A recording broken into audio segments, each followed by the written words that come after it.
Buenas noches y bienvenidos a Signo Pesos, la economía al alcance de su pantalla. Estos son los temas claves de hoy. Acercamientos entre gremios y sindicatos. Los empresarios y las centrales obreras mantienen reuniones a puerta cerrada tratando de acortar las diferencias que los separa frente al reajuste del salario mínimo. Analizaremos el tema con Mauricio Olivera de la Universidad de los Andes.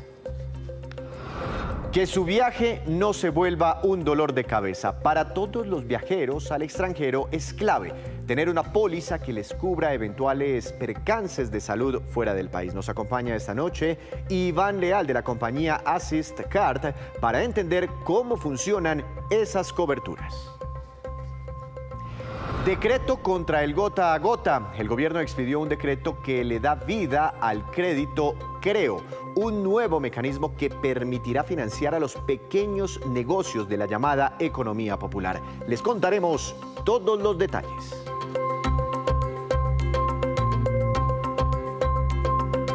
Comenzamos esta emisión de Signo Pesos hablando de los acercamientos que se están produciendo entre las centrales obreras y los empresarios con el ánimo de buscar un incremento al salario mínimo, ojalá concertado. Para analizar el tema, quiero saludar al experto Mauricio Olivera, actual vicerrector financiero de la Universidad de los Andes. Doctor Olivera, bienvenido a Signo Pesos, ¿cómo ha estado? Buenas noches, Víctor. Muchas gracias por la invitación y un saludo a todos los que nos ven. Bueno, doctor Olivera, hay una propuesta ya formal sobre la mesa que es la del de 18% de incremento en el salario mínimo, que es la que están pidiendo o es el incremento que están solicitando las centrales obreras.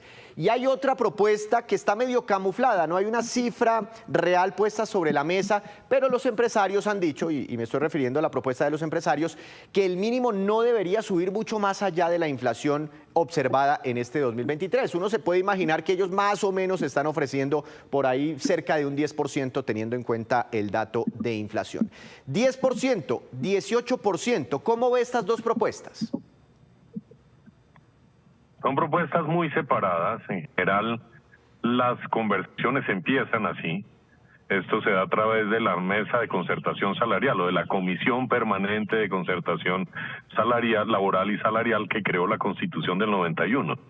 En esta mesa, Víctor, se sientan los trabajadores y los empleadores y discuten. En general, los trabajadores van con una cifra muy alta, muy por encima de la inflación, y en general los empresarios, que esta vez no han dado, van con una cifra cercana a la inflación.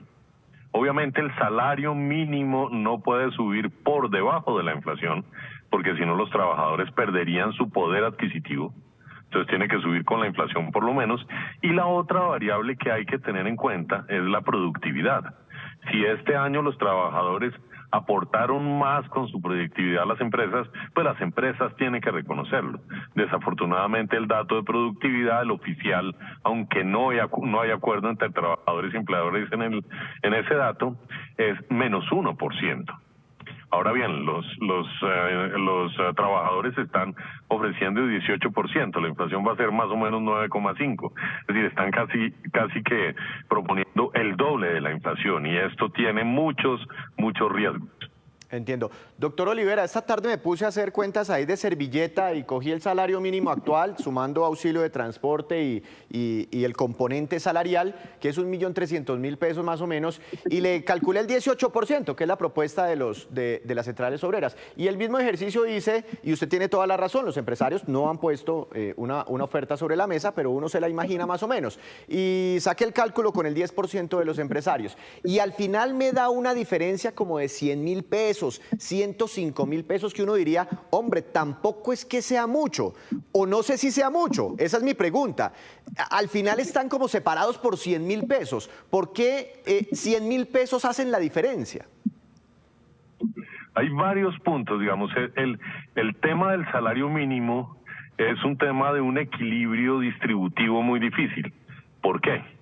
Porque si sube mucho el salario, a las empresas les va a quedar más costoso contratar un trabajador. Entonces puede que contrate menos trabajadores. Entonces, si sube mucho el salario, pues los que están trabajando van a ganar más.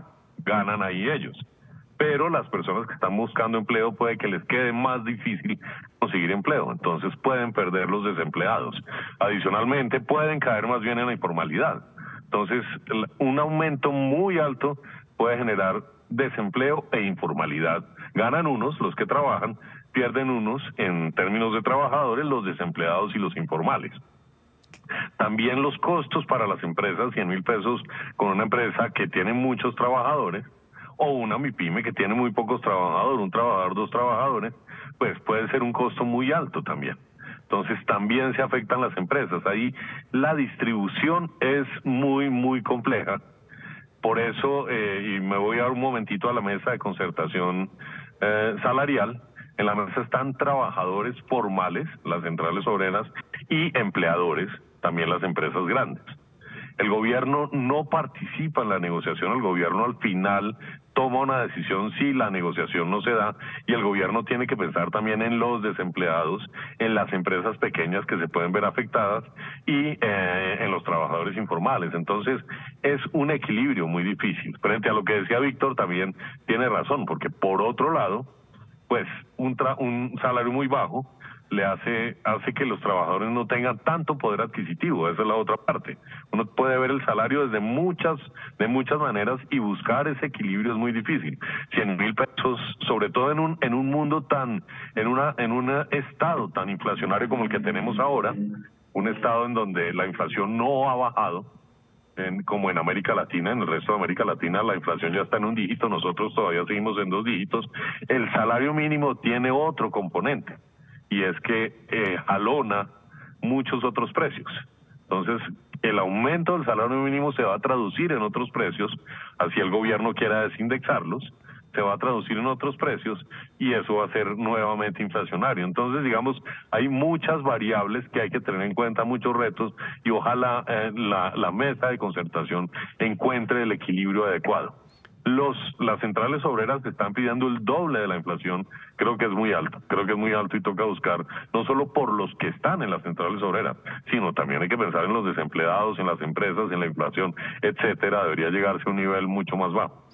Doctor Olivera, bueno, hoy vencía el primer plazo para que se pusieran de acuerdo, y no se pusieron de acuerdo, no hubo humo blanco sobre el incremento salarial.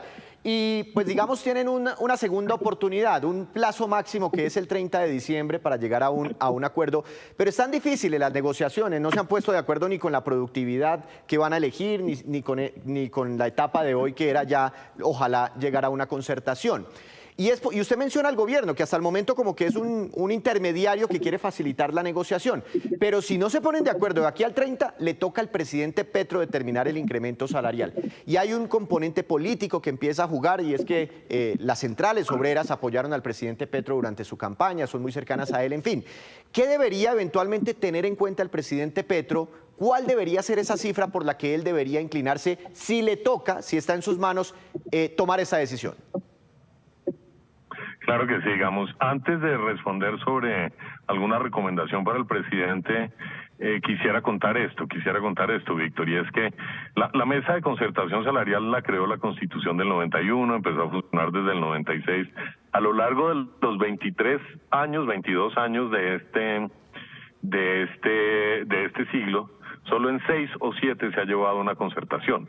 El resto no ha funcionado. El resto, cuando no se concerta, que son los trabajadores y empleadores quienes deben concertar, es el gobierno quien debe actuar, y el gobierno termina tomando una decisión por decreto, porque no se dio la concertación. En este caso, como lo decía antes, digamos, yo le diría al presidente Petro que es necesario tener en cuenta todos los elementos, no solo los trabajadores. Claro, votaron por él, pero hay unos desempleados que votaron por él, y hay unos trabajadores informales que votaron por él y por un cambio. Hay unas MIPYMES que necesitan trabajadores también que votaron por él. Es decir, se trata de gobernar para todo el país, y finalmente un aumento muy alto puede ser inflacionario. Y la inflación es de los peores escenarios económicos, porque además la inflación termina afectando más a las personas más vulnerables, más pobres. Entonces, le diría al presidente que tenga en cuenta todos esos elementos para tomar la decisión más adecuada. Obviamente los trabajadores no pueden perder su poder adquisitivo, tiene que crecer por lo menos la inflación, pero si crece mucho, muchos más perderían.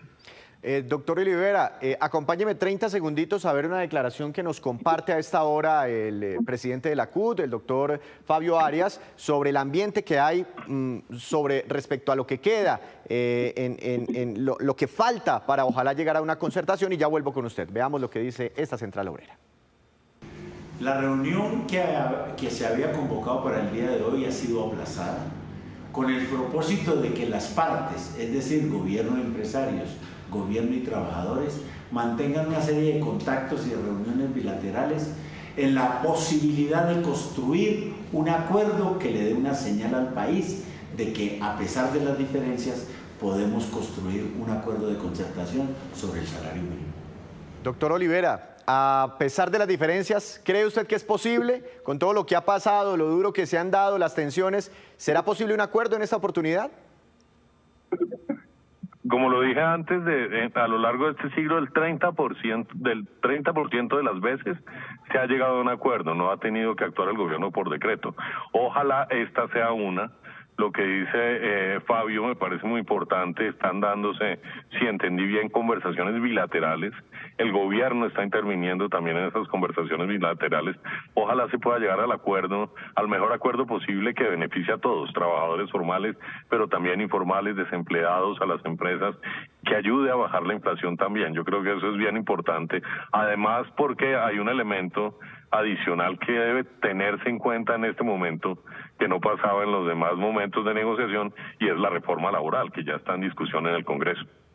Hay que tener también en cuenta ese elemento. Muchas gracias, doctor Olivera. Feliz regreso a casa. Muchas gracias, feliz noche, feliz fin de semana. Víctor, muchas gracias por la invitación y un saludo a todas las personas que nos ven. Así va entonces la discusión del salario mínimo. Hacemos una breve pausa, pero cuando regresemos, espere. El comercio de Bogotá anuncia jornadas especiales para que usted pueda hacer con tiempo las compras navideñas. Ya les contamos.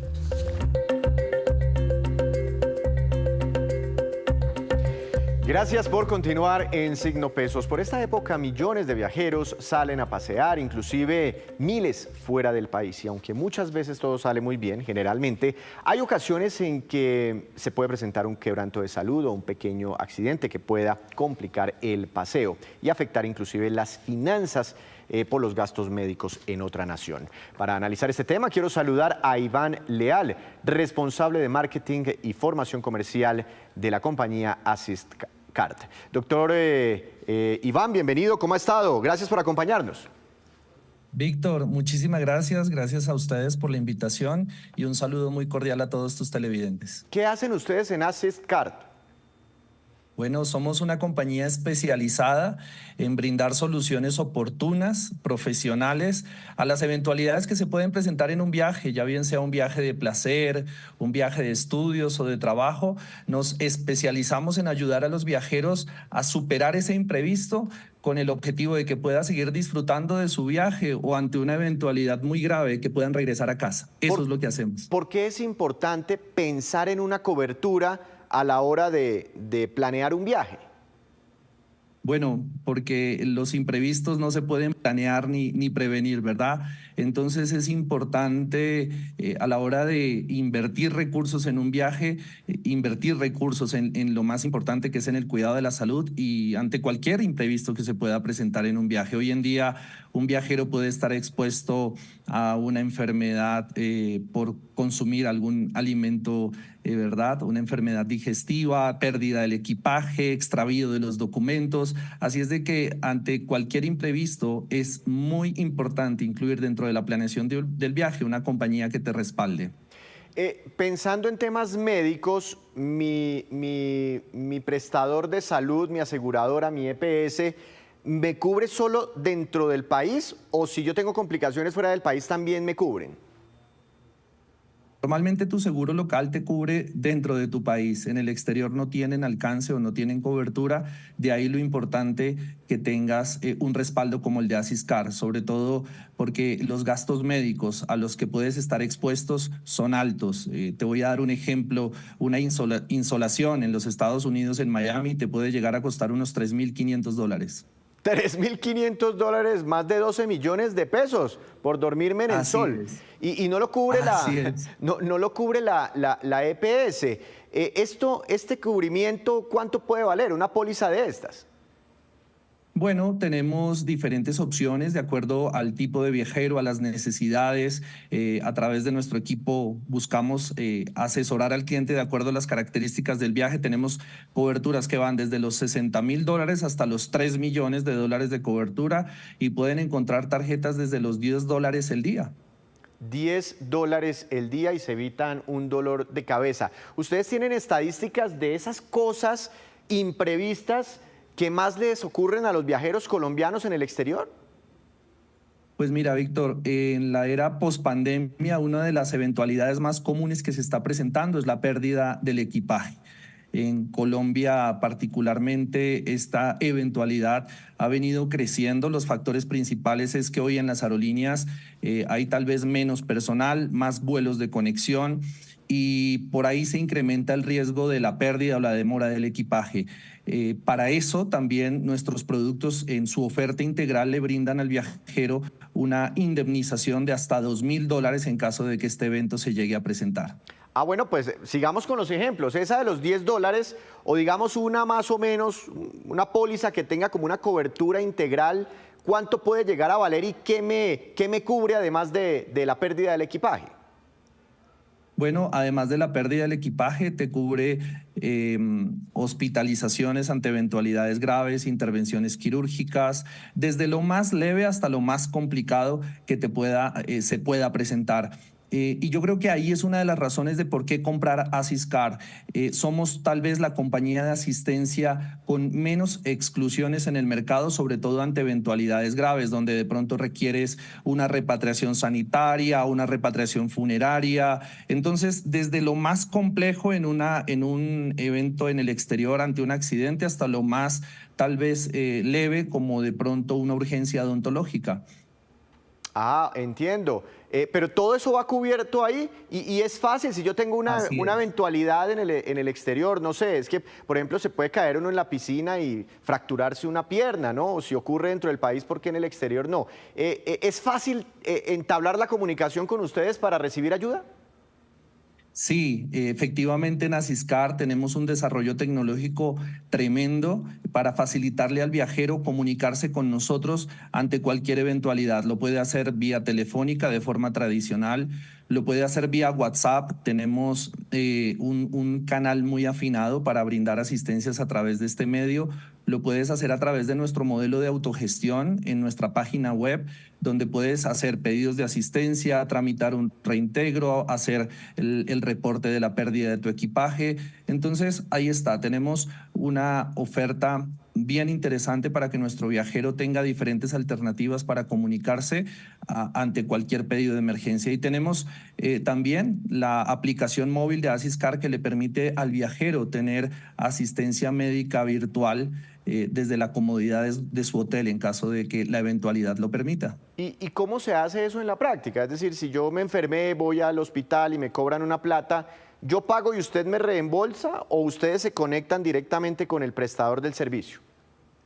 Mira, si lo llevamos como en el orden normal en el que se puede dar una eventualidad, nosotros le aclaramos a nuestros viajeros que no somos un servicio de emergencia, es decir, que ante un accidente grave donde esté en riesgo la vida de nuestro viajero, lo más idóneo es ir al servicio de emergencia local. Ejemplo, estás en los Estados Unidos al 911 y vas directo a un hospital, a una sala de urgencias. Cuando el viajero se puede comunicar y la eventualidad se lo permite, lo que hacemos nosotros es recibir esa solicitud de asistencia a través de nuestras centrales de asistencia. Tenemos 9 centrales de asistencia propias en todo el mundo. Aquí en Colombia, en Bogotá, tenemos una de ellas con 130 coordinadores de asistencia atendiendo 24/7 para recibir ese requerimiento. Lo que hacen nuestros coordinadores es hacer un triage, hacer una valoración inicial de qué fue lo que sucedió y a través de nuestra red de prestadores el viajero recibe la asistencia médica ya bien sea en su domicilio, que para este caso será en su hotel, o en algún centro médico que pertenece a nuestra red, por lo cual el viajero no tendrá que gastar dinero dinero de su bolsillo porque nosotros nos encargaremos de ese gasto a través de nuestra red de proveedores. Entiendo, está muy interesante el tema. Estos precios que usted más o menos, porque eso depende de muchas cosas, pero digamos estos precios, tanto de la póliza como de las coberturas, varían dependiendo del lugar de destino, es decir, es diferente en Estados Unidos frente a tener un viaje, no sé, en Europa o en Asia. No, el precio es el mismo sin importar el destino internacional que vayas a visitar. Lo que sí cambia es la cobertura que escojas, es decir, el precio va en función principalmente de la cobertura que escojas. Te mencionaba que hay tarjetas desde $60.000 de cobertura hasta $3 millones de cobertura. Entonces, lo que hacen nuestros asesores es informar al viajero, dependiendo el destino y dependiendo la característica del viaje, le recomendamos la mejor cobertura que se adapte a sus necesidades. Siempre para Estados Unidos y España, que son tal vez los principales destinos de los colombianos, recomendamos las coberturas más altas de ser posible por los costos que tiene el servicio médico en estos países. Una última pregunta. ¿Hay estadísticas del número de personas que se van del país, desde Colombia, que se vayan con la cobertura frente a los que no tengan en cuenta este servicio y creen que pues de pronto en el exterior somos inmunes y no nos va a pasar nada? Sí, efectivamente, pues mira, algo positivo que nos dejó la pandemia dentro de lo malo que fue esto que tuvimos que afrontar, es que hoy el viajero tiene un poco más de conciencia de la importancia de viajar protegido, de no viajar a la aventura, ¿verdad? Sin un respaldo ante una eventualidad. Pero podríamos decir que todavía en Colombia falta mucha tela por cortar, mucho camino por recorrer, pero podríamos decir que alrededor de apenas entre el 15 y el 20% de los viajeros colombianos están incluyendo dentro de la planeación de su viaje una tarjeta como Assist Card. La verdad, la cifra todavía, o sea, ha crecido porque hace unos años era muy chiquitica, 2-3%, pero sigue siendo baja. Estábamos muy abajo. Sí, sí, sí. Doctor Iván, pues muy interesante y bueno, un tema perfecto para esta temporada de vacaciones donde muchas personas esperan salir al exterior. Muchas gracias por estas recomendaciones, una feliz noche.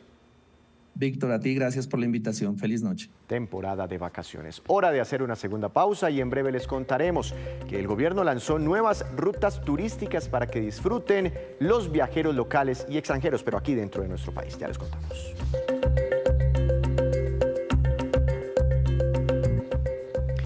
Regresamos a Signo Pesos con esta que es la cifra económica del día. 11% y corresponde a la caída en las ventas del comercio minorista en octubre de este año. El DANE reveló además que hubo una reducción en el personal ocupado de este sector, equivalente al 2,2%. Y a propósito del comercio, Fenalco Bogotá anunció jornadas especiales desde hoy para facilitar las compras navideñas de todos los bogotanos. Lo explica Juan Esteban Orrego, director de Fenalco en la capital de la República. Pero estamos en Navidad, en la temporada más linda del año y también la más importante para los comerciantes y para los consumidores. Por eso desde mañana, 16 de diciembre, empieza el Bogotá Despierta todas las noches hasta el 23, con esa extensión de horarios que es tan provechosa para que la gente pueda salir a comprar sin las congestiones propias de esta época decembrina.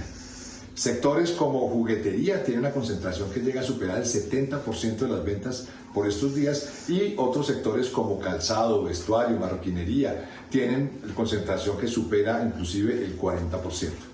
La Secretaría de Desarrollo Económico de la mano de Fenalco viene organizando diferentes actividades y vemos a lo largo y ancho de la ciudad ferias y diferentes atracciones para que la gente pueda salir en familia a hacer sus compras y a disfrutar. Y recordamos, hay que tener mucho cuidado, tener los ojos bien abiertos para no darle papaya a los delincuentes. No hay que dar papaya. En más información, el gobierno expidió hoy un decreto que permitirá financiar de manera ágil y fácil a los dueños de negocios de la llamada economía popular, es decir, esas pequeñas tiendas, peluquerías, vendedores informales y otros negocios. La idea es evitar que deban recurrir al crédito informal, al llamado gota a gota. Combatir gota a gota es el objetivo del gobierno nacional. El gota a gota es la tasa de interés que hoy se cobra en los mercados informales y que afecta grandemente a la economía popular. El gobierno creo el sistema con el cual podemos desarrollar la economía popular. Creo simplemente es la garantía de poder acceder al crédito a tasas que combatan efectivamente el gota a gota y que podamos diversificar la economía colombiana. Invito a todos los microempresarios del país, a todas las mujeres cabezas de familia que desarrollen algún negocio, a todos los pequeños negocios que están por ahí, a que dejen de financiarse con el gota a gota y busquen los mecanismos oficiales. Creo es un mecanismo. En más información, 16 nuevas rutas de artesanías en Colombia fueron abiertas para conformar el mapa que podrán disfrutar los colombianos y extranjeros interesados en conocer la cultura de nuestro país. Aquí les contamos todos los detalles. Preservar la cultura colombiana y que ésta siga siendo reconocida a nivel internacional es el propósito que tienen entidades como Artesanías de Colombia y Fontur, con la conformación del Mapa de Colombia Artesanal, en el que fueron lanzadas 16 nuevas rutas. Ya se han impulsado otras 16, ya hay 32 rutas y con eso ya complementamos todo el país. El proyecto se da a conocer en el marco de la 33ª edición de Expo Artesanías, escenario en el que estarán presentes 14 artesanos representantes de las nuevas rutas.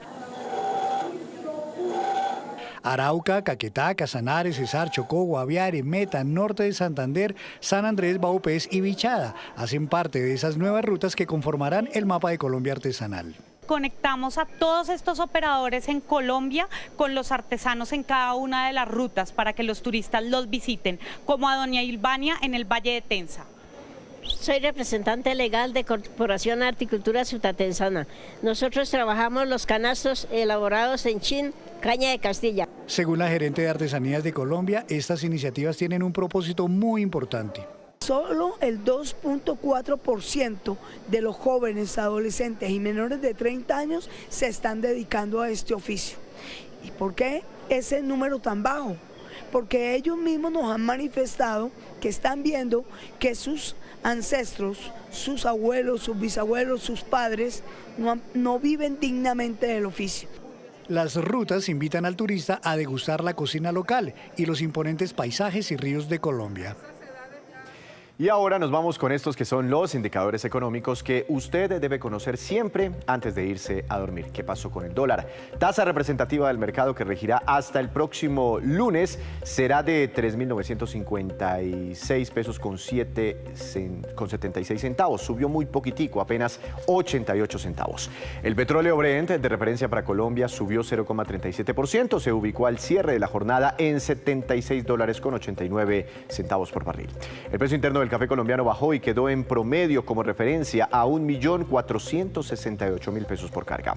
Índice MSCI Colcap de la Bolsa de Valores de Colombia cayó 1,03%, acción más valorizada, preferencial del Grupo Aval, con una ganancia de 6,98%, y la acción que más cayó fue la de Ecopetrol, con un fuerte retroceso de 7,44%. Hoy inició el periodo exdividendo de Ecopetrol, en parte por eso la fuerte caída de su acción. La próxima semana todos los accionistas de Ecopetrol, grandes y pequeños, recibirán dividendos de la compañía. Antes de despedirnos, los quiero dejar con este dato. La siguiente es la lista de países donde conceden más días de vacaciones pagadas por año.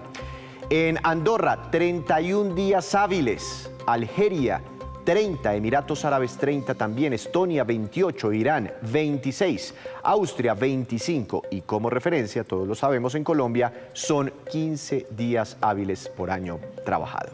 Así terminamos por hoy, los esperamos el próximo lunes con una nueva emisión y con toda la información económica que usted necesita saber. Recuerde, esto es Signo Pesos, la economía al alcance de su pantalla. Que tengan una feliz noche.